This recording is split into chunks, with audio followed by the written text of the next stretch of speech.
4th of March, 2024, and this is episode 295 of the Should I Play This Game podcast. The second attempt, behind the curtain. VMix has been a motherfucker. Yes, just giving me the shits today. I think I've got it into... I think I've got it figured out, so I think we might be good, but don't hold me to it. It's a good thing we don't monetize these videos either, because I just swore in the first minute that would screw us. Yeah. Good one, Steve. You fuckwit. I mean, what? Yeah, there was some weird VMix stuff going on, and I still haven't remembered whatever the video game news that was semi-relevant we were talking about outside of the announcement of Ninja Cop/Ninja 5.0, which is a really rare GBA game. So limited run games are going to undercut the secondhand market because those things were going for $400 just for the cartridge. Okay. And the complete set was like $800. Oh god. Okay. Apparently it's a pretty decent game, pretty good. So, there we go. A little bit of news for you. Boom! News bomb. Not even broken by me or anyone. No, wait. Well, I mean, it was announced during an IGN thing. So IGN broke it. Typical. IGN breaks everything. Speaking of video games, hey Graham. Yes. I am under the impression that you have literally only played one video game since we... okay. We didn't do anything last week. No, we didn't. We didn't do anything last weekend. You were really confused for a second. You were like, what the fuck's he talking about? Which is normally the face you make, but like even more so this time. This time I have a good reason to. Yeah, most times you do have a good reason to. This time, not so much. Because we were trying to figure out what to do a video on last week. That's right. We had that conversation back and forth. That's right. Yeah. Yep. And we couldn't really think of nothing. So it was like, I got one idea that we're going to do something with after we finish recording the podcast. And then about 2 or 3 hours after we had that conversation, I then went and bought a few games on Steam. Which we probably could have done something with. But whatever. Hey? It's always next weekend. Yeah, that's true. Time is a never-ending march forward of pain and suffering and decay. Anyway, video games. That get dark real quick. Yeah, I know, right? And then I relightened it real quick. I am under the impression you have played one game this week because I kept seeing the Steam notification pop up for you playing one specific video game, and I was like, Jesus Christ, is that motherfucker even working or going to bed? As it turns out, to my surprise, you have played... That's the key cue for the transition. It's always good when you point out segues. There it is! Video games! Yes. So I have played more than one game. So... Get out of town. Yeah. I think I listed 5. I think I've got 5. So 5, yes. And then there's actually a crossover game between the two of us, which is cool. So I'll finish up with that one. Barely happens anymore. No, very rarely does that happen. There's going to be another one coming up in a couple of weeks for an early access release. But yeah, so we'll finish up on that one. I think it's last time I listed. Pretty sure it is. Anyway, doesn't matter. It is. Okay. So yeah, I went back to. So I was. You have your mouse over something that has travel on it. I'm not sure why that does that. No, that's not it. That's weird. Yeah, so I went back to a Plague Tale Requiem, which is the sequel to the game you played last year. I think you played it. No, it was at least the year before. It was the year before, wasn't it? Okay. Yeah, I didn't play it last year. So this was the game. Yes, this is a game from Hasbro Studios. It was out not last year, but the year before. So I'm way behind on this one. I did play it when it came out, but for some reason just dropped off it. I'm not really sure why. Playing it on Xbox, and still playing it on Xbox. So I played it for probably a couple of hours back then, and for some reason just dropped off it. I couldn't even tell you why. And I was just looking through my... I sort of haven't... I'm still playing Talos Principle 2, so I haven't finished that. But I sort of... Sorry, without meaning to interrupt you, am I meant to be on... Is there a picture of me meant to be on the screen right now? There should be. Let's quickly fix that. I'm not too sure why that's not. Is fixing that going to cause this thing a whole entirely shit itself again? Hopefully not. Ha! Let's find out Wait a sec. together. I gotta find the right one. There it is. Oh no, that's what. wrong. Oh man, we're creating an infinite portal. There we go. That's the one we want. There I am. Hey, look. Hello. And before I forget, I shall do that. As I said, bloody, I can vmix. Yeah, VMix has been a real motherfucker. Do you want to quickly explain what, just without completely sidetracking? So Do you want to touch on the VMix bullshit real quick? So what I tried to do, I've got a Stream Deck. I think you've got one as well. I believe. I do indeed. I have a soundboard on mine. And with the Stream Deck, you can basically interact or integrate with a whole bunch of other things. You can have specific buttons for OBS, specific buttons for anything under the sun, including vmix. So I tried to create this morning we made a tweak after we did the Game of the Year, couple of episodes of Game of the Year videos. We changed how you present your games, quote unquote, with using essentially you stream your browser to us. That's just the way it was. Sorry, stream your browser to me using OBS, and I then mix it in and iterate in with the vmix. That's all cool. So we hadn't done that for the podcast yet. We did. I think we did it. Maybe we did it a couple of episodes, but it was all a bit random as how I did it. I think last episode was the first time it actually worked. I think so, and I think I just had to make things on the fly to make it work. And I tried to do this morning, set up dedicated inputs for your games, for my games, for the intro, which is just the side by side thing, and the beginning of the end thing. So we've got all these inputs that are basically each particular part of the episode. Are the transitions on those buttons randomized, or are they the same transition? They'll be the same one every single time. Yeah. Okay. And I created a third one, which is just if we're chatting about something, but we want to put a web page onto it that I can bring up on my machine, then we've got that as well. So we've got three different things. I can flip between the three. All good. So I set that up and thought, right, now I need to set them up with Stream Deck buttons, so I don't have to think about what I'm doing. I just press a button that says this goes to this, and it does it. So cool. Set all that up, and then everything just fucking broke. Yeah, vmix just went like this. Yeah, so I couldn't. The transition weren't working on the Stream Deck. The buttons when I went into actual vmix itself, I want to change to, for example, back to the intro thing. I click a button and this happens.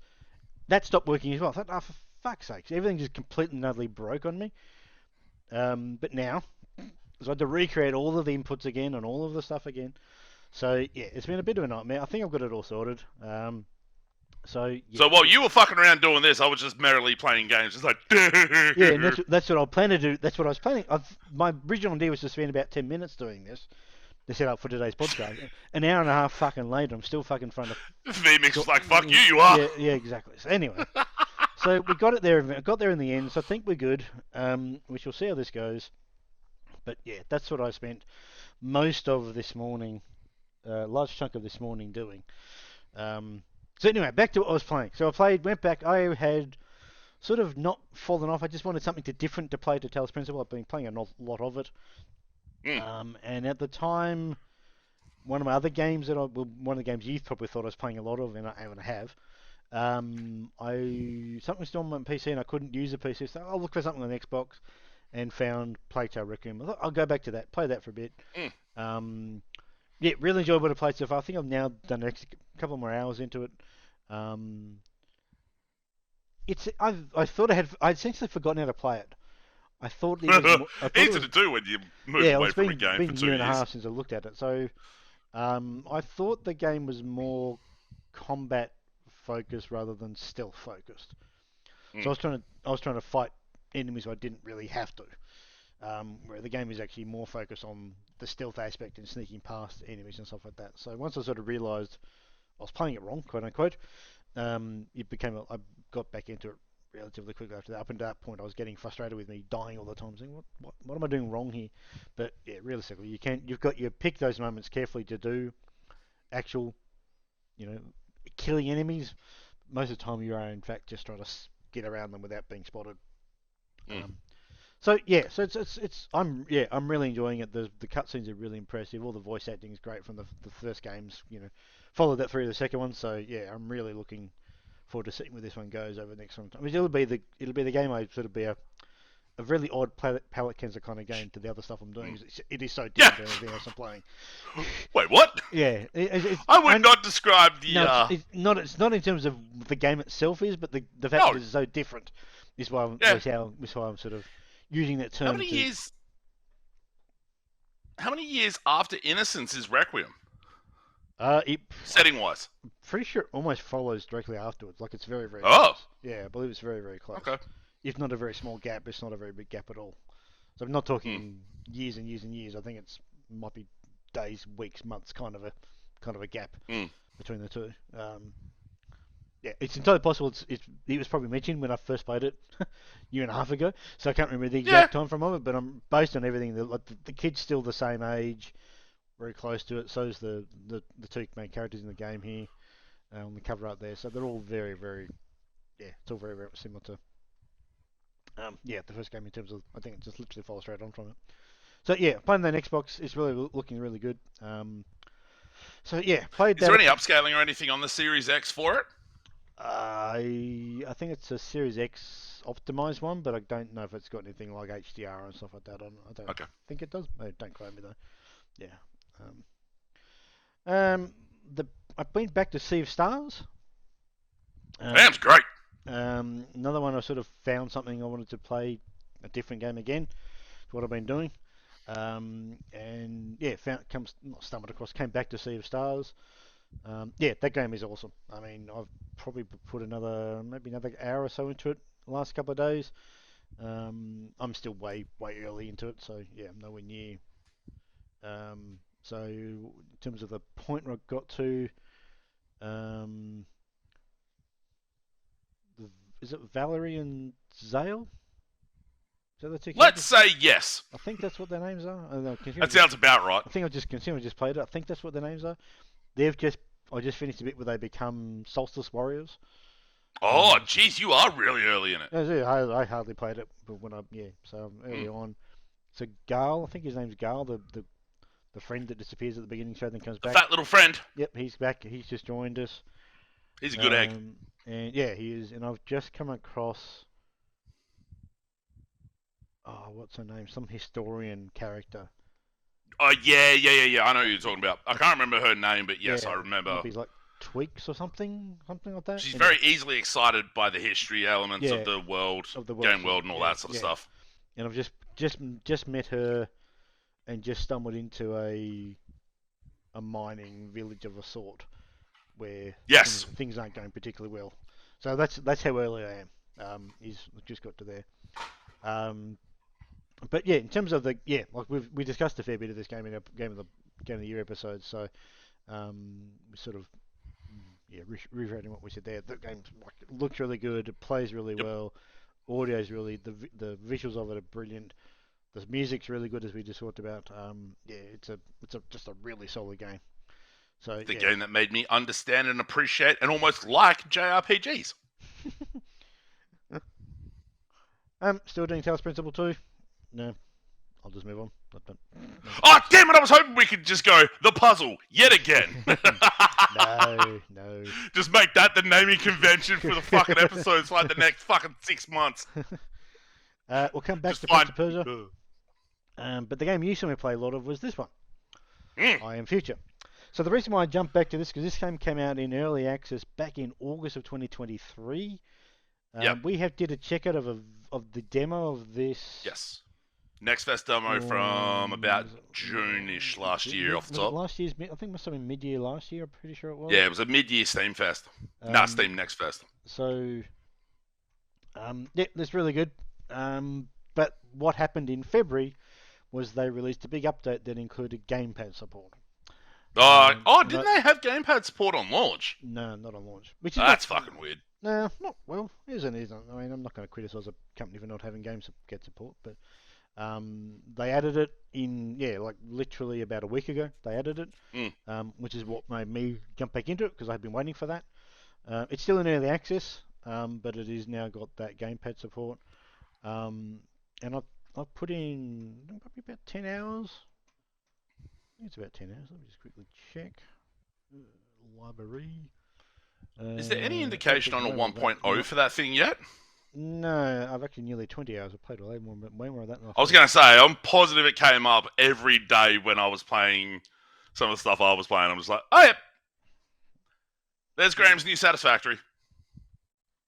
They do have an update, like a game, like a roadmap of sorts, Okay. and that is got they had that as being gamepad support is update 3. Update 4 is due out in April, so in other words, a month or so, next 6 or 8 weeks, I guess. Mm-hmm. And that's got described as new rooftop area, weather system, days of week, electricity system updates, and more. And then after that, they've got a story update, which is to be at the moment, and that's going to have story update, new area to go to, relationship with NPC, radio communication with Cosmopolis, and more. So I think they're getting, whether that's their goal to get to M 1.0 is when they've done update 5, I'm not really sure. There's not a real lot, like the demo that we played mid last year, um, essentially ends. I can't remember much about it, but I think you only can play a certain amount of the various parts of the early part of the game. Mm. They've now opened up a second area of the. So when you first jump on, you're in a. In fact, I might even jump into the screenshots and see if they've got something I can show. So this is the first area. I'm showing this on the YouTube version for those listening on audio. So this is the basic picture of the first area, which is from the demo. Yes. And this is essentially a fairly contained area. You've got a couple of gates you then eventually sort of break down and be able to go through. And then that's the top area. That's still the opening I think area. the demo ended around the. Oh, shit. All right. Because it never went to. I didn't remember it playing. I remember it sort of ending around the point of reactivating electricity for a fence or some shit. Or a gate. So you can kind of see it just in the top there. There's that little fence, yeah, that one. That gate there gets unlocked, and then that kind of thing from memory that kind of ends the demo. There's not much. There's not enough. The screenshots don't go that far back. Don't go enough into it. But yeah, but there's another full area down below. One of the tasks has you building a bridge to a third area. And that bridge takes a long time to build because you've got to build it 7 sort of stages. So you've got to get the materials to it and build it over time. And you can build little robots that help you do stuff. So they can sort of they can essentially be worker bees. You just say, right, go collect all this stuff. Because one of the things in that game is you're doing a lot of collecting. You're collecting materials along the way. The entire area has trees that regrow, plants that regrow that you can just keep on picking. You've got a garden, a farming system of sorts, where you can plant seeds in it because you basically get seeds from literally everything you pick up. The only thing you can't regrow, if I go back to the screenshots, you can see these little bushy plants here. They are just known as biomass. You can eat them to get a small, not health bonus, but a small. You've got 2 meters in the bottom left-hand corner. The first one, your top one, which is is literally your health. That literally does not change, does not go down at all, doesn't go down by time. The only time it actually goes down is if you take damage from something. And the only thing that gives damage is there's nothing in this screenshot that shows damage, but there are these little the shitty asshole weed pricks. There's nothing in that screenshot. So there's there's in the main area there's I think 4 of them in the main area. 3 of them. I remember that. There's 3 of them. There's 2 you've got access to immediately, and one's in a third area that you get access to a bit later on. And there's a 4th one that's in the other area that I talked about. That one where I built the bridge across to it. So these things basically are these weed things that spread themselves out by the little worm things that crawl out from it. And if you don't use your weed spray to basically kill them, they will basically sort of infect the ground. And if you leave it too Yeah. much, I think they just infect the ground. They actually go after the plants and stuff to just try and destroy the plants. So they're basically a bit of a weed, essentially like a plague of things. Um, so you can kill them by basically spraying them, but you can't completely stop their nests areas. There's those four Mm. nest areas I was talking about until you get very late into the game where you actually can stop them. You basically build essentially dome over them and power the dome, and they basically can't go anywhere. They're trying to Okay, get out. that's a cool way to stop it. Yeah, you basically build a little dome. If you power up the dome, then they can't get out of it. But they can break it down over time, so you've got to repair it. This repair time is very long, like it's be days and days of in-game time before you had to repair it again. Mm. But you can build repair kits and basically repair them. So once you've got those built, you essentially don't have to worry about those things anymore. Not that you had to worry about them a lot in prior to that because they weren't really Mm. a big issue. Um, so you're basically picking up materials like everything around the environment is completely, for the most part, is completely destructible. Well, not destructible, Yep. breakdownable. So even some things will take 4 or 5 things to do to it. So it might be the first thing you've got to do is you've got to dismantle it, and that gives you 1 or 2 pieces of something. Then you might have Mm. to cut it in half, and that might give you some steel plates or something. Then you might break it down again and get some wood planks out of it. Then break it down again and get something else out of it, plastic. And so you just keep doing that across the entire area. It might actually be worth us doing a recheck out in a couple of weeks' time just to see, Yeah. just to show you what now they've got gamepad support and it's more open than it was because now in early access where the demo is Mm. obviously limited as to Is there what any plan for co-op or anything? Because I'm pretty sure I, this is single bel player. I believe there is plans, but I don't know Okay. when they're going to do that. But I think I've read something that they. I just I just know that first fucking area I would spend like fucking 5, 8, 15 hours just breaking everything going, Well, right, we need to tidy this up. that's essentially what I've now done. Is that area is now Yeah. completely devoid of anything. Then you're also building things like cooking appliances, like essentially a stove. You Mm. start with a campfire, then you go to a stove, then you upgrade it. So there's a decent upgrade tree for most of the objects. You've got storage boxes that can be upgraded. You've got workbenches that can be upgraded to build more stuff. Um, the goal at the moment is that I've got this smart tower, which I think we kind of maybe got access to in the demo, but couldn't do anything with because wasn't part of the demo. I can't remember. That part I Um, can't remember. but it's also got upgradable, so it's the one where you can build this little minion character that then goes around and say, I want you to go and pick everything up from the ground. It just wanders around picking Mm. up stuff and taking it back to a storage location. You don't have to tell it; it just does it. You can direct it to be more specific. Go pick up this item only, this item type only. It'll go around the entire area just doing that.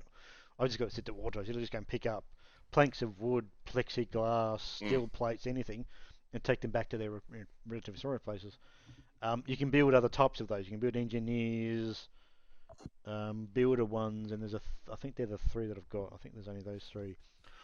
You've got a drone that you can send up, and that takes you to other parts of the area that you can access via a map, but can't go there as a character. There are Mm. shops to buy stuff from. You've got 2 types of currency in the game. One you get just by doing challenges, which essentially build 3 of these things, do 10 of those, pick up Yeah. 100. What did that sort of challenge stuff? You just get I don't even see like a ticket kind of thing, like a purple ticket sort of thing. The other currency is just basically money, and you get that by basically building a crypto miner that it just gets powered and just makes money all the time. There's nothing else more to it. That's all it does. God Uh, damn it. Fucking crypto. so he just sits there making passive money. You don't do anything with it. You just power it, and it's all good. Most of them have got that turned off because you just don't need it. You need it occasionally to buy particular items you can't get around the map that you can't craft it. Does the crypto miner take additional resources from other structures and No, components? no, it just takes power. That's it. So it's it's a tolerable implementation of crypto mining. If that's Alright, I'll because allow it. you don't. So what's been the draw? Why have you spent like 20 hours playing this thing when It's it's like just obviously like check it out with the controller, but it's just 20 hours it's still in early access. yeah. It's just that it's now because of the way more accessible for me because I don't like playing games with keyboard mouse if I can avoid it. It just gave me a game that I can now get into it. It's just one of those games. It is the perfect podcast game Oh, yeah. because there is no dialogue at all. Mm-hmm. You're reading stuff if anything. There's very little story to speak of. There was a little story there that's just started to get revealed in my last couple of play sessions ago. But ultimately, it's just a game that you can just sit there and play. It's just got that perfect, almost perfect rhythm to it. Right, I'm going to do a bunch of collecting stuff at the moment. I need to do this to get some resources. Right, I need to build this thing. Building that thing's unlocked these other 4 things. Right, I need to go do those 4 things. I need more materials. And just got that sort of loop. And it's just been... Is it a vibes thing as well? Like it's a really nice sort of after work like wind down? Yeah, like it's exactly what it is. The full name of this game is actually not just I Am Future. No. It's literally, I'm not too sure why it's not in what's the full name of it? Yeah, oh, bloody hell. It's like Cozy survival? Something? Cozy Survival something. Cozy apocalypse survival. Thank you, that one. So, and that, like the first bird of that cozy, that's exactly what it is. It's got a chill vibe to it. It's really cartoony. Music's really repetitive, but it's okay. And the time just sort of melts away after just playing for a bit. And it was just the game I think I needed after work just to completely switch the brain off and go, right, I'm just going to play this for a bit. Then that turned into 19 and a half hours worth over the last week or so. But it's why I thought that's all you'd played. yeah, well, I mean, I did play it. Yeah. I think I might be running out of current early access content. I think I might be getting close to that. That's always the concern for me with an early access game. Like playing too much of it, it's like, oh shit. I normally don't play the game like this. I normally would leave it until it's out in 1.0, then go and finish it. But this kind of just except for Satisfactory. I mean, yes, except for that one. That's like an 1800 hours. Yeah, that's like 1900 hours. I'll be going back to that soon because that update 8. Oh yeah. I'll be going back to it at some point. In case there's any worried doubt about what Graham's Game of the Year is going to be for 2024, it's fucking Satisfactory. It's in its 1.0. If it comes out in 1.0, yeah. So I played that an awful lot. Really like it. Yeah, I really like it still. I'm intrigued as where the story's going to go. I mean, there's a lot of, I think there's a lot of, there's a lot of areas that are currently just literally closed off with little signs saying it's coming soon. So they've obviously got more plans for more expansions of the areas, which obviously hopefully allow them to, open up and do more, story-based stuff and more expansion of the things you do at moment to moment. But it's just a really chill game, and that's kind of what I think I just needed. So, but the other game that I did play.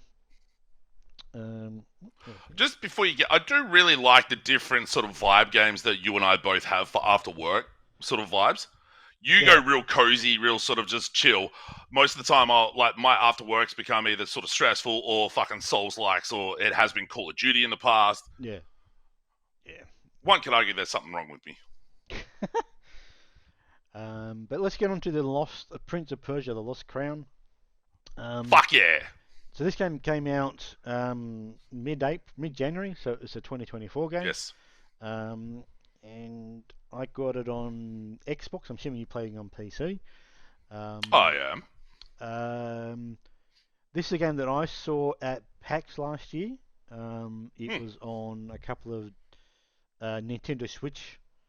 It was at the Nintendo booth that's the only place it was at, which is kind of odd that that's where it was, but that's where we found it. That's where most of the co-marketing stuff's been too, on the Switch. Any advertising has been the Switch version. It's really odd because it's probably not going to be you wouldn't think it's the most the best quote unquote version to play, but I don't know. Doesn't matter. But yeah, so this game was at PAX last year. I got to play it on the Switch. This is something that I did not expect this game to be. That was very early on in that game, it turns out.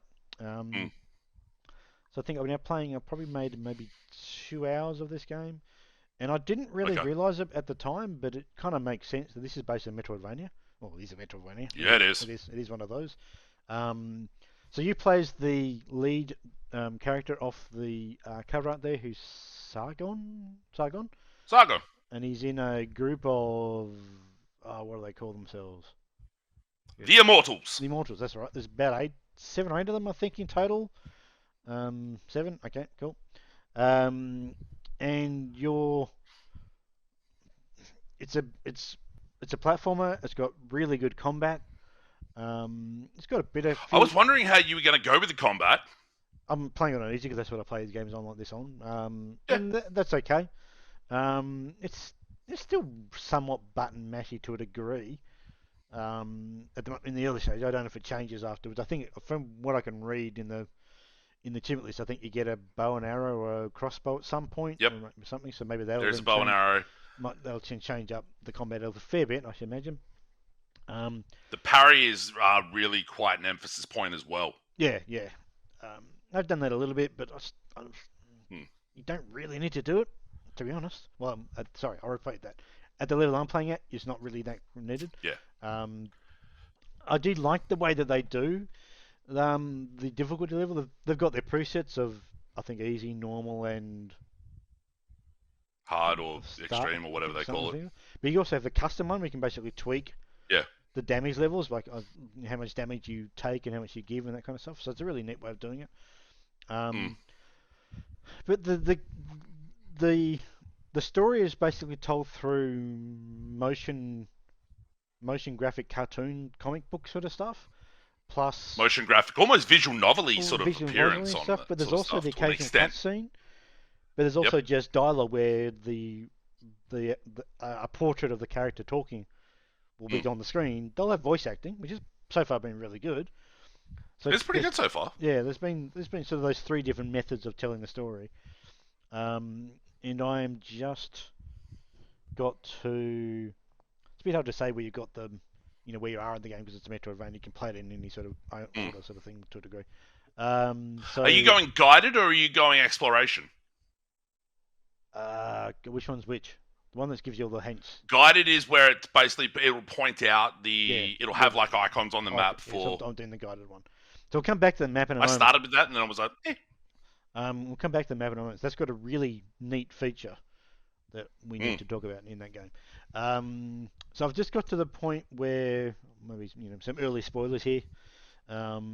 Prince Gazan, I think his name is, has been kidnapped by a friend of Sargon's, essentially Arahita. Who was betrayed, and have gone to some mountain area that is where some guards that went after this Anita person in the first place are now basically dead, but they've aged like 40 years in the 2 days they were there, kind of thing. So there's obviously some weird. Yeah, there's weird time dilation shit that's going on. Going there as well, which hasn't been fully explained yet. But so I'm only relatively early in the game. But yeah, it's got the standard stuff like you've got to jump. Not a double jump yet, but I'm assuming that's going to come at some point. My understanding is it's fairly late in the game. Yeah, I can imagine that. You've got the standard wall jump, sliding, that kind of stuff. You've got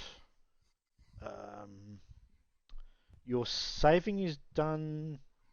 So Whack trees. Whack trees. So they're basically like the. So you walk up to these things called whack trees, and you can save your game, and also they get your full health back as well, which is cool. You can also at those places do amulets as well. Manage amulets, manage your Athra spirits, which are basically abilities. Yeah. And they're all done through there. So you're picking up with these crystals sort of things as you're defeating enemies. And they're essentially a currency of sorts for upgrading stuff. Yep. Amulets is basically they're just a buff that gives you X damage while you're in this particular when you're low on health, or you've got one I think you can have where if you're jumping you do more damage. That's like those sort of buffs. Air combos do more damage, things like that. Things like that. I think you might have a certain number. There's a pre-order bonus for the bird. Oh, was it? Oh, okay. There's I bought a that. there's a like a limit of how many of those you can have. It implies it doesn't say how many at Mm. this moment, but you've probably got to balance that off over time to what you're going to have active and not active. Mm-hmm. Um, what else is there to talk about? So the big thing about this is the map. The game map is really really neat. So it's got a map It's that's got less the map and more a mechanic that engages the map. yeah. So there's a couple of things in the map that are really good. First of all, it gives you a really good indication of with its icon, the legend of it, um, Mm. which areas you've been to, which areas you're actively blocked by. You can't progress it. It'll just have an icon on the screen that says, I think it just stands for path blocked, basically. And it tells you, it doesn't Yeah, make there's it like a white. little line with like a directional thing on the gate, Yeah, well, hinges and stuff. that's a different one. So there's actually one that Oh, says okay. there's one that's actually is your area is blocked. You can't proceed to this area without doing something else. With it, not Mm. necessarily an ability, it's like a story motion. So, for example, in the area I'm at now, there's these floating I don't know, they're floating orby things that I can't get to with the jump we've got. But one of the other characters in the party is a bow and arrow guy, essentially, and he can get to it. Mm. So that area is blocked until I get hold of him to come back and him to do his thing to it. So that area is blocked. The other thing that's got is, as Steve was saying, you've got these areas that are essentially one-way paths, and they're indicated by a block, like a line saying here's the block, and an arrow pointing which way the path is allows you to go through. Which way the door on the path opens? Open source, which is another just a really neat Yeah. way of knowing this is a one-way block. I can't get through that one from this side, but I can from this side or whatever it might be. Mm. But the best thing they've done in this map, in the mechanic within the map, is using all those things you can use. Well, time shards, I think they're called. Is that what they're called? Time shards of the currency. Yeah. So use them, and what you can do is if you get to a certain area of an like you're in a cavern, and it's got something you want to get to, you can basically take essentially a screenshot is essentially what it does. Yeah. Takes a screenshot but puts that screenshot in the map. You can then cursor over and go, that's what that was, the whole out of there. Yep. It's really fucking neat, brilliant. It's just a simple thing to do. Just, why have I got, what was there again? This, you take a screenshot, you remind, that was there. There's a chest there that I can't get to, that I need a double jump or I need something to get to. And you go, what was there again? That was there again. It's simplest thing, and it's fucking brilliant. And it's such a brilliant thing to do. And it's As someone who has played quite a few, not nowhere near as many as some others on the internet, obviously, but like I've played quite a few Metroidvanias, particularly like when as we've been doing this podcast, and like the number of times you're like, okay, I can't go anywhere, or I've got a new ability, can I go access this area? And then you fuck around running an entire map just to find out there's only 4 ways you can go or something. This is a really good way of going, why couldn't I go that way? Or right, this. Yeah, exactly. It tells you. Mm. Yeah, so you basically it's just a brilliant way of not wasting your time. Because you now know, the ability I've just got, I still can't do that thing. Yeah. It won't allow me to do that still because I need a double jump and I just got a dash or something. But I got a double jump. I now know I can get back to that area, and that area. And the map's got the icon where that screenshot is essentially saved is an icon on the map. So it tells you can figure out, I need to go up there, around there, back out, and get there again. It's such a simple thing, but it is so brilliantly. Have you got the dash yet? No, I just use that as a. Oh, okay. It's just a standard thing you get in a Metroidvania, a dash at some point. So there is one. Yeah. So it's just really well done in terms of what that implementation of that mechanic. It's not really a mechanic. It's just it's a mapping thing. I would describe it as a mechanic. I guess it's a mechanic. Yeah. So it's just really really good. I'm really enjoying the combat. As I said, I play these games on easy because that's just how I play. So yeah, in terms of the parry stuff, it's not as critical as probably would be at the high levels. I've done it. The window on it's probably a little bit more generous too. That's probably the main thing. I think the window and the parry is more generous on easier. But yeah, that when I played it on at PAX, that map wasn't in what I didn't see the map at all. Yeah, it's not. You wouldn't get it early enough for that to show. But I think so that comes up into. It comes up after an hour or so. I think hour and a half of playing or whatever. It does look really good in motion though. It really looks good. Oh yeah. The fluidity of the jumping and the animation of the attacks and stuff, and the just the platforming is just really good. I've found that sometimes my button pushing hasn't been quite quick enough, and have died a few times. That's the thing I haven't quite figured out. If you run out of like when you die, basically Mm. there are instant kill death hit points from environmental stuff like spikes. Um, They respawn you at the start of the yeah, room or yeah, the yeah, area. yeah, yeah. But you also, I think you lose a bit of health. I think you lose a bit of health. I think. Yes, you do. But what happens if you run out of health completely and you die? Do you die? Die? Do you just? I haven't had it happen yet, so I don't So know sure what it does. But maybe you played more. there You are obviously played more of it to me to. there's two different ways it handles it. If you like die in just the exploration, you'll go back to the last whack whack tree that you activated, that you saved at. No, it's So, it's more quicker than that. Some of it. but I'm getting to Okay. that part. Okay. So sometimes there are sections where if you die, it'll put you back at the start of the section. Yeah. Yeah. So it depends on where and how you die as to Yeah. where Okay. you're either respawning at a whack whack tree or if you're Yep. respawning at the start of the area. Yeah. Okay. Yeah. It's just been curious because you do lose a bit of health each time you die. And you've got 3 health pips, I guess you call it, of your health bar. I assume at some point Yep. they'll be upgraded as well. Yep. And you get health potions. Well, I've only got 1, but you got health potions. Yeah, just curious if you do run out of health completely, do you go back to whack tree then? Maybe I don't know, but yeah, like it Yeah. seems fairly generous in terms of the respawning stuff when you do die. That might also be dependent on the difficulty Yeah, level totally as well. possible. Yeah, Like I've died on bosses and shit, and go back to the start, the start of that area. yeah, But I've also died in open exploration and gone back to a whack whack tree. yeah. So I'm not too sure what it. Yeah, not too sure. But yeah, like early on in the game, I've got a slide, which is pretty effective, standard attack, and a jump. I think that's all I've got. Mm. Yeah, pretty sure that's all I've got. So, but yeah, I mean, when I sort of realised it was a Metroidvania, I said, oh, that kind of makes sense. Yeah. So, but I mean, it's a really good game so far. Mm. So yeah, yeah, its only thing in terms of we just did our game of the year like a month ago now. This probably should be on that game of the year list for this year. The problem is it's going to be 12 months before we get onto that game of the year, so it's probably going to be forgotten by then. Who knows? But yeah, it is a very solid game. There's no doubt about that. Oh yeah. Um, Well, there's also you look at April at this stage doesn't have much in the way of really big things coming. And this is still a good enough game where it is very likely that it will come up. Oh yeah. I'm not saying game of the year wise. The only thing I've got against is the fact that it got released in January. Is the only thing that's going to be going and that happened. That I find that happens more with albums than it does with games. Sure, but I mean it happens with games. It does happen with games. Absolutely, it does. Get released in the first part of the year and then they get forgotten about. Mm. Forgotten about. They get over. Or they get released in December just after most Game of the Year awards, and it's like, fuck. Mutant Year Zero got robbed. But yeah, what else? Look, you've played more of it, I'm going to assume. So I'm about 4 hours in. Okay, you haven't played. Maybe you played a bit more than me. So I think it might be. Yeah, so I'm about 15-ish%.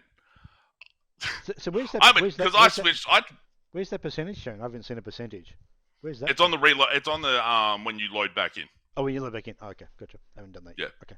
So I started it last Sunday, and I was played that for a bit, and I did have a guided turned on. I turned it off to exploration, and there was a part where I probably was supposed to go one direction, but I went a different one into these sewers, and spent an hour and a half just dying constantly in the sewers, quite getting the parry down, and the enemies. I probably wasn't meant to be there yet. Yeah. But I was still enjoying it. Yeah. There is one annoyance in combat where if you're fighting multiple enemies, particularly let's say one shoots a projectile and the other's a melee enemy, if you parry the projectile, you won't parry the melee attack. Yeah. So it can be a little fuck to manage that, but it hasn't been too bad on that front. I love the look. I love the feel of it. Yeah. When you do the parry on the yellow parries, and it goes into like a little sort of almost cutscene-ish sort of anime style. Brah! Yeah. That part's really cool. Yeah. I I love the flow the combat has to it. I think the movement's really snappy and has a Mm. really good Yeah. response to it. Yep. I do like the sound design, the voice acting, the music. Even though for the most part I've had videos on this second screen, I think the writing's a little basic. I can go along with that. Yeah, Mm. I think it's gonna be a fairly straightforward story. Yeah, it's pretty Is simple. Pretty like there's not much sophistication in the Yeah. even the dialogue. It's pretty simplistic, Yeah. but it's still executed well. Oh yeah. There's nothing wrong with Yeah. something being simplistic if it's Yeah. done well. Yeah. I think the jump, particularly when you're at the apex of the jump, it's a little higher than you might expect. So there's a bit of a loopiness to the jump.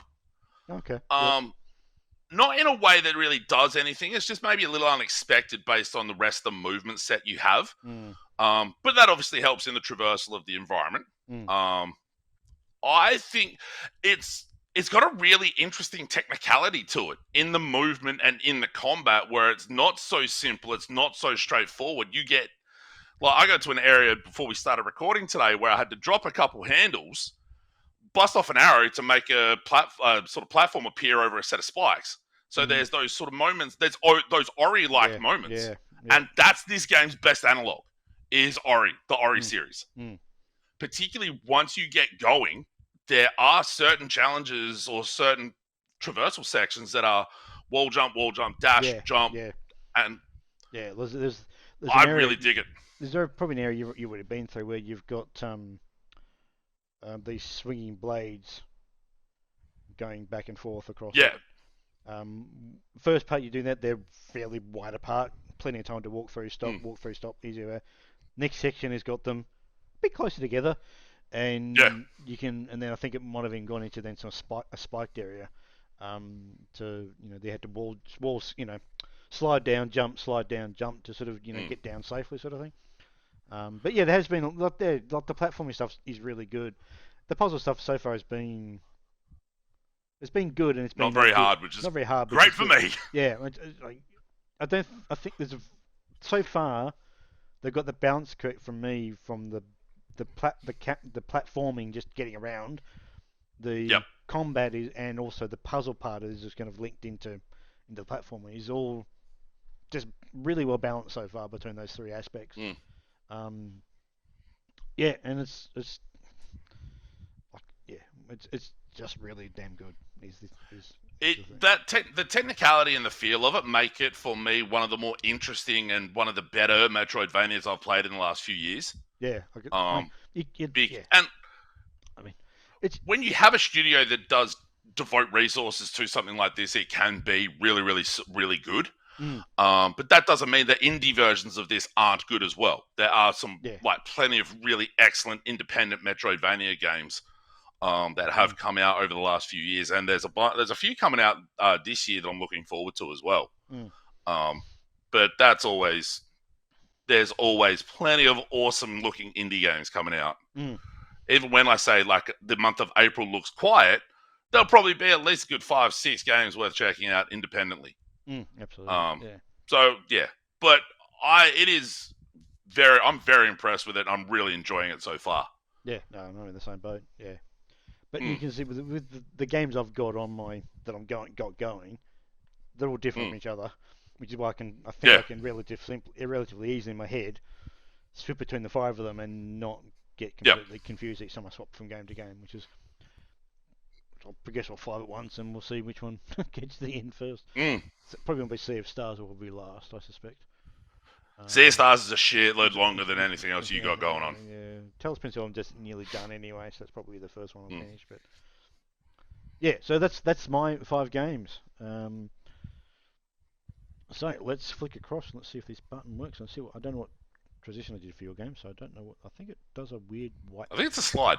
Wipey slide thing. Yeah, it does that. Here we go. There it is. There it is. Hey, Tekken 8's on here again. Might be the last time Tekken 8 shows up. I finished the story and I finished the arcade quest. I've got all the achievements at this point. There was one I didn't know what to do to get it. It turns out in the story mode, one of the achievements you get is tied to losing in a specific point in the last chapter. Oh, okay.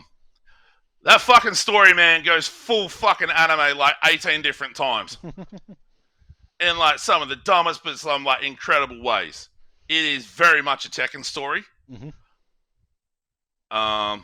There can be bodies thrown in volcanoes, so it still fits that Tekken archetype.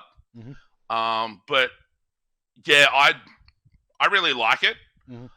I'm not probably going to go back to online, I think, that much, because the point I'm at is literally my Tekken ceiling. Yeah, yep. Because to keep going, I'm running into fuckers who can pull off like 50% full stage carry combos and shit like that. It's like, well, I'm out. Because like even more so than Street Fighter, like people who are good at Tekken are fucking good at Tekken. Like I could get some 20 or 30% combos off, maybe. But even then, for me, it's just like kind of mashing the kicks a little bit in a way that sort of makes shit happen. Yeah. I'm not technical enough to be able to full-blown bounce, like air combo juggle across the screen and do all sorts of shit like that. So I don't think Tekken 8 will come up again, but it is still a very, very good game. I really enjoyed Tekken. I think it is possible that it shows up during Game of the Year. It will in a couple of areas because I've already got my 2024 notes for like best looking, best moment. Prince of Persia is a best hand feel nominee. Oh, absolutely. Yep, 100%. Yeah, that's a good one for that. But yeah, I really dug Tekken 8. And like I said, it goes full fucking anime in some really ridiculous ways, and it's fucking great. But yeah. Next up. There, that'll do. Islets. I finished that. That was my after work game. It was a neat little Metroidvania. Came out in 2022. Pretty short. I got through it in an 100%ed like the quote unquote secret part. Not all the achievements. But I got through in about 7 or 8 hours, all told. Yep. There is a boss rush mode that I'm like, I could do, but nah. I think it's worth it at full price for the price I paid for it, which was like 40% off. Fucking great buy. And the team behind Islets also has a sort of top-down Metroidvania style game coming out later this year. I played the demo for it during either the checkout I did of the Next Fest games or a Friday Night Fun. I can't remember which one I played that on, but very, like, you can see the pedigree in the art style, the evolution in that art style though as well. Yeah, I was really keen on their next project. Finishing Islets is like, yep, let's go. Sky Settlers. Hey, remember Islanders? Yeah. So Sky Settlers is kind of like Islanders, but instead of floating on water, you got like little hex-based land areas in the sky. And you use cards, you put buildings down, and you get points based on the sort of building conditions that you lay those buildings down in. It's a nice little cozy builder. I do prefer Islanders a little more, but this has a really nice charm to it. It's nice to play. You get some quests, and those quests are very semi-regimented as far as this is the layout, build this layout, and you'll get number of points. Because much like Islanders, in order to progress to the next landmass, you have to get a certain number of points. But you also, like those quests also have a percentage, or some of them have a percentage chance to give you like a natural disaster card. Which, if you get one of those, you can't do shit about it. You have to play them. Yep. So it might be an earthquake, or it might be a volcano exploding. Things like that, and they wipe out some of your buildings. And you're like, you asshole! It's a little more simplistic to the art style that Islanders had. It's still a nice art style, but I much prefer the look of Islanders. I think this does look quite nice, though. The little villages you get are literally like head, stick, and like a little archway to indicate clothing. So it's got a real sort of simplicity to it, much like the sort of Sock Pop Collective games have. Yep. It's really quite nice. We're going to check this out after this recording. Hopefully. Yep. So that'll probably be up on Wednesday. And there's also another game where I want to do in the same video. Do a bit of a, hey, Steve shows Graham some builders for a change. What a subversion of the genre. Anyway. I scrolled the wrong thing. Fucking Balatro is incredible, and I'm convinced it was made by a demon that is just interested in sucking the time and soul out of the people that play it. It's fucking amazing. I've played like nearly 20 hours of it this week. No, yeah, 18.3 hours this week. Where is that video? Oh no, I've done checked stuff, and now I've done messed my nice little setup up. There we go. It's a run-based sort of poker roguelike. Mm-hmm. But so the pokerness has gotten it pulled down from certain stores, online storefronts, because the rating got changed on it. Oh, okay. Yep. But you're not actually playing poker. You're dealt a bunch of hands, and you're trying to make poker hands out of it. You get scored, and you have to hit a certain number of chips in order to progress the round. Oh, okay. Yep. And so you go up an ante level, and there's a small blind, big blind, and then the boss blind, and they can be different modifiers. Like one is you can only play one hand, and that's it. You have to score the most out of that you can, or you can only play one hand type. There is like RNG to it, of course there is, because it's a roguelike, and it's also based on poker. Yeah. There are times where I'm like discarding hands of cards, and I'm like, I need this card to come out, and it doesn't come out, and it ends your run, and you're like, no! But then you just click next game. I literally played this for like 4 or 5 hours straight last Sunday. It is an absolute, you could sink so much time into it.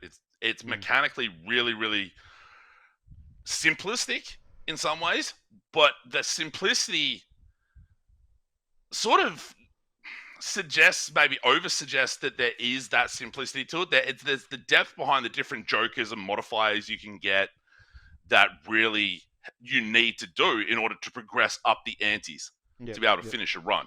Yep. I've only finished one run.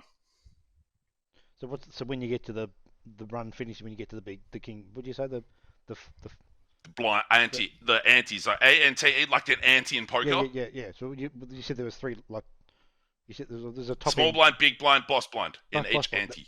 That's boss blind. So is the boss blind the end of the run? Yes. Okay. Each boss blind is the end of that ante. Ante 8 is where the run ends. There's then an endless mode you can choose to keep going on, but it gets progressively more and more fucked. Okay. It's it is a game you could lose out. Like, I have already lost hours in. But it's so devious in its design. It's just incredibly clever. Like I said, I'm convinced a demon made it just to distract the idiots who are dumb enough to buy and play it so it can take over the world. And it would be an effective tool but you have to, because it's indie, very much that indie style, not as many people are going to play it. So it's on PC and Switch. I've played it on PC, but I've bought it on Switch because I do have a hospital thing I got to do in about 6 weeks. So most of my hospital stay will be playing Palatro. Because fuck yeah, it will be. I fucking love that game. It's great. A game I don't love, Lost Castle. Yeah. This was the free Epic game of the week of the last podcast, I believe. It's not very good. It's a roguelike where you're hitting, like you're basically the procedurally generated levels, hitting enemy, like basically melee killing enemies, stuff like that, and it's very slow. Like the movement's really slow and plotting. Okay. Yep. To a point where it can be really hard to move out of the way of certain attacks. And you get fucked up by some attacks too. You get absolutely rocked by some of them. It's kind of fun to play if you've got the right weapon. Yep. But it is nowhere near good enough to play at the expense of other stuff. So it's like, I played it just like, all right, I'm going to check this out. Okay, this isn't great. Cool, moving on. So I did. I moved on to that. And we've already talked about it. I do have some must listens, but we'll hit them in the beginning of the end. So, speaking of the beginning and the end. Yes, let's go into it. Now, let me do... So first, do it! We're going to do this button. Then we're going to Boom. go and press this.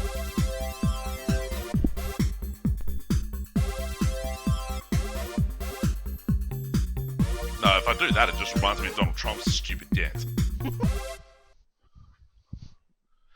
Anyway, we're beginning the end at this point. Oh, I can stop streaming to you now. Whoop. Yes, you can. So I have done that, and I can go back to this being a full window. Hooray! So there, I completely lost my train of thought for a moment. It is the 3rd of March, so we have a month's worth of game releases to look at. I thought we were going to use that Kotaku article. No, we've got 3 or 4 we can use. We'll start with this one. All right, word. So there's a bunch of stuff coming out this month that's super interesting. The first that I think is really interesting is also the first game on this list. It's a game called Euphoria: The Saga 2. Has received very positive reviews, and it's not. Apparently, it's quite easy, but also really quite fun to play. I've actually already bought it on PC. Mm-hmm. So at some point, I'll be cracking into that. Biomorph. Yes, I have played that. I played the demo for Biomorph. It's fun. Expeditions, the next mud running game. I'm actually sort of surprised you have. That seems like, I don't know why, but I think of you when I like that you would enjoy a mud runner game. Never played one. Never been appealing at all to me at all. No. Oh, okay. No. I just thought the sort of slow, for lack of a better term, the slowness and the more methodical nature of trying to think out your trucking, it'd be up your alley. But no, not at all. I'm wrong. These things happen. Outlast Trials comes out of early access. I'm actually pretty interested in that because it's kind of survival horror, but it also is like a game show sort of thing. Okay. Yep. Almost Saw-like to an extent. Berserk Boy, great looking platformer that I've got a demo downloaded for the Friday show. Where are we? We're not talking about WWE 2K4. Let's move on. I've played the Contra game that it's out on the 12th. Mm-hmm. It's fine. It's a pretty decent Contra, but Digital Eclipse back at it again with the Llamasoft, the Jeff Minter story. So that's gonna all be like what's it? Lamatron. Jeff Minter's done a bunch of stuff. Like he's done Tempest. So this is another Digital Eclipse joint where they put together a really nice package of history, videos, and games associated with that person. There was the making of Karateka last year. And then they did Atari 50 the year before. But, no. MLB The Show, Graham. Yeah. So still weird. Thoughts? Still weird seeing that on Xbox, but anyway, it's good. But I know, right? Particularly seeing the fucking PlayStation logo on an Xbox game. It's less weird now. It's less weird now because it's been a couple of years of it, but yeah, like it's still on Game Pass, so I'll probably look at it to see what it's like. But yeah, probably won't. But it's also less weird because the day before that, Hi-Fi Rush is out on PS5, so Microsoft games going to PlayStation consoles. I mean, yeah, technically because it's Bethesda, but it's not really got Microsoft's game studios on the name, so it's not really the same. No. The games that are going cross-platform were announced. It's Grounded, Sea of Thieves, Hi-Fi Rush, and Pentiment. Pentiment, yeah. Yeah, two of those games make perfect sense. Sea of Thieves and Grounded make perfect sense to make them cross-platform like that. Yeah, so, that whole Pentiment on the Switch is a good call too. Yeah, for sure. Yeah, that whole thing we talked about. I think we talked about in the last podcast. That whole reaction to that, and that's what it ended up actually being was so weird. Anyway. Don't even get me started on the fucking reaction to that, but it was. They're basically looking at making some of their games that have been out for a year plus multi-platform. Good for them. Where it makes sense to make the multi-platform. Yeah. I think I remember the video game news that was going to be that I wanted to talk about is that apparently some Ghost of Tsushima stuff for PC is going to be announced or discussed this coming week. Well, did you play through that? I can't remember. No, I didn't. But that's the thing. Like, most of the PlayStation 5 stuff, when it does eventually come to PC, might take 12, 18 months, 2 years to come, but it does eventually come. So, like one of the games. Sony's talking like making it happen more often and being more aggressive about it. Well, they should do because don't they want money? It's like, that's basically the thing. Like these games cost them what $100 million to make, $200 million to make, whatever the value is. They put so much money into them, and it shows on screen. No doubt, it shows on screen. Yeah. But if you've got this entire market or group of people that are never going to buy a PlayStation because of whatever reason, why would you not put your game there? I just never understood that. So, yeah. I think they might look at more day and date stuff between like simultaneous day and date moving forward because Helldivers 2 was day and date and that fucking blew up. Yeah. I mean, it's had massive network issues, but yeah, I think that's a result of them nowhere near they're far exceeding expectations on that front. Yeah, when I read somewhere they expected 50,000, got 400. So you can't account for that anywhere. So no, definitely not. I wouldn't have called that even after playing the first one. I would never have picked that they would have that level of interest in a Helldivers 2. But good for them. No, absolutely. And from all reports, very well made. Yeah.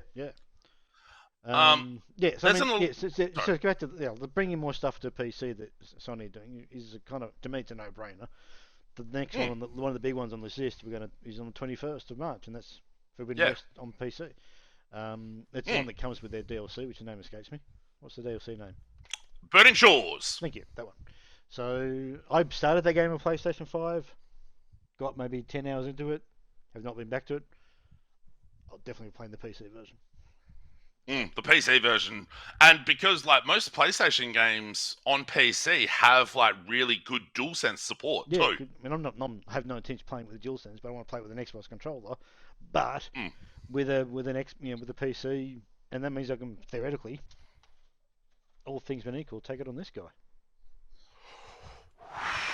I'd be very curious how that'll run on the Ally. I said all intents and purposes, I can take it on that one. Whether it plays well is a different conversation. But you drop the thing down. Oh, you could just buy the PlayStation Portal. Yeah, and not play it when you're not home. Yeah, it doesn't work at all. What a fucking that thing's stupid. Before we get to the 21st, the only other thing before that would be the Alone in the Dark remake that's happening. They're talking about it in the terms of the Resident Evil remakes. Oh, okay. Yep. Which those remakes have been fucking amazing. Yeah, been really good. Yeah. So if they can make an Alone in the Dark game on that level, go for it. But we'll see. Yep. 22nd is a pretty big day. Dragon's Dogma 2, Princess Peach Showtime, and Rise of the Ronin. Rise of the Ronin looks really cool. That's PlayStation exclusive because it's an SEI game. Princess Peach Showtime is the Princess Peach platformer on the Switch. Dragon's Dogma 2 is the sequel to Dragon's Dogma, which has some Souls-like elements to it, but also has some real weirdness to it, particularly narratively. Those could be really cool. I don't know about you. I think this South Park Snow Day is going to be fucking shit. Is it it's not made by the same group that made the previous ones, is it? Which is all no, because they were both RPGs done by Obsidian, off the top of my head. Obsidian, weren't they? Yeah. So this is very much they sticking with the Lord of the Rings framework and trappings that they did in the first South Park game. Well, not the first, but the first of those RPGs. Those two games were really great. This is giving me South Park 64 vibes,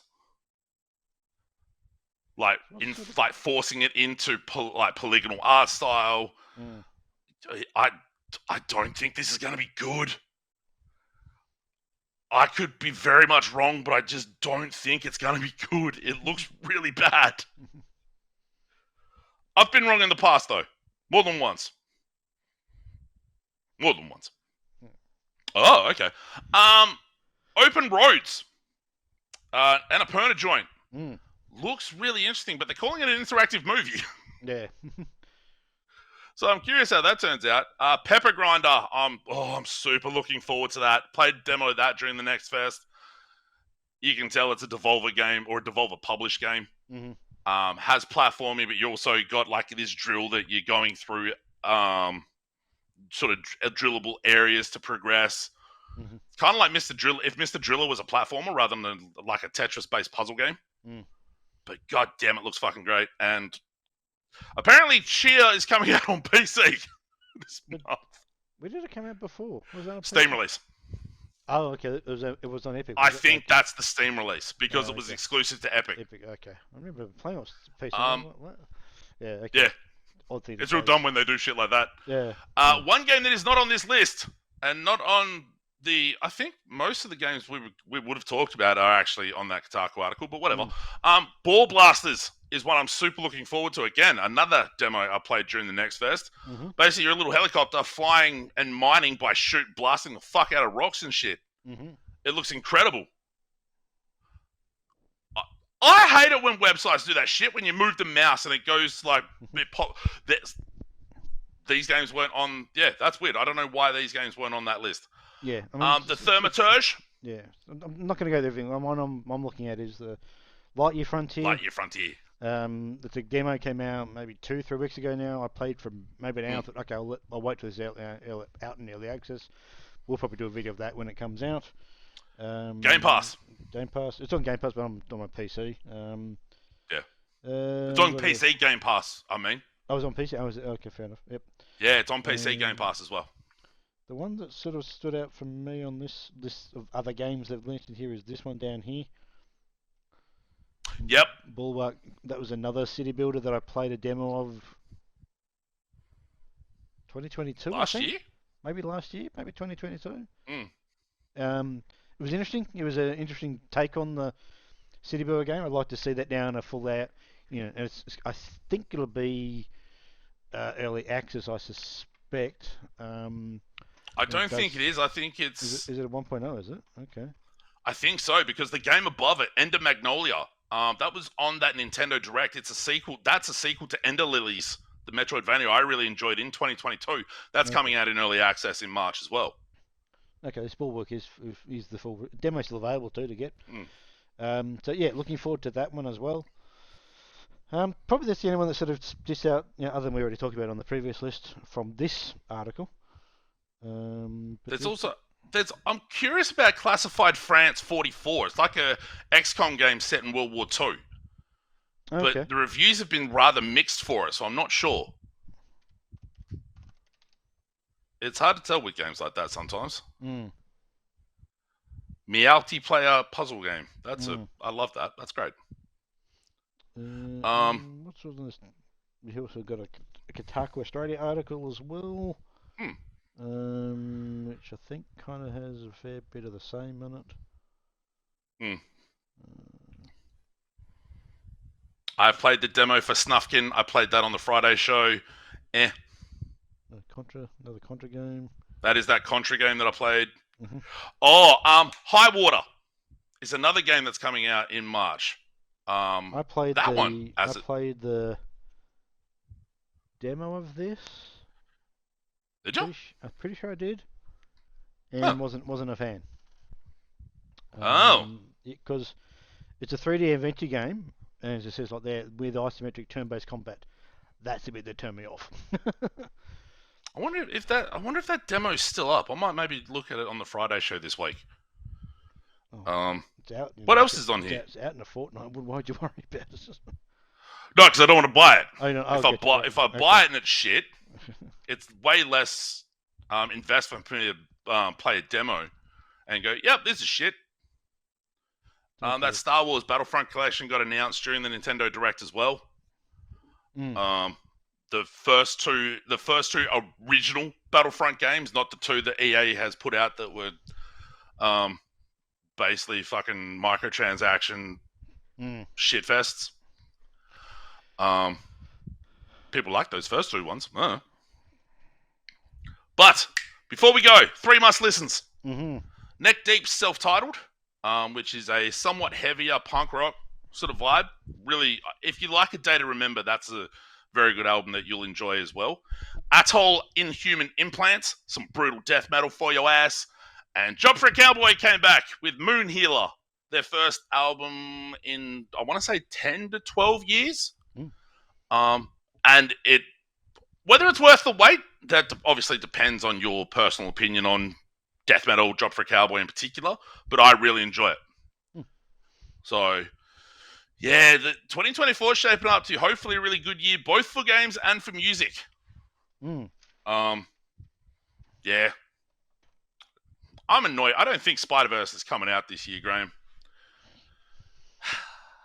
That's that part 2. I talked to one of my classes about it, and it just fucked me off all over again that I have to wait for the second part.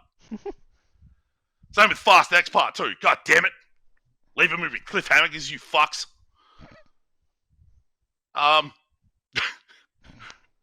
Leaving me with cliffhangers, you fucks. Might be a bit too long and possibly inappropriate for a title, but whatever. Do you got anything else? No.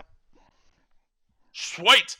How about we wrap this bish then for this, the 4th of March, 2024. Graham Banks. Thank you. I think it actually worked. There it is. And worked. yeah, nice. Thank you for doing all the VMix work. Fuck. I think it's finally worked. I think we're good.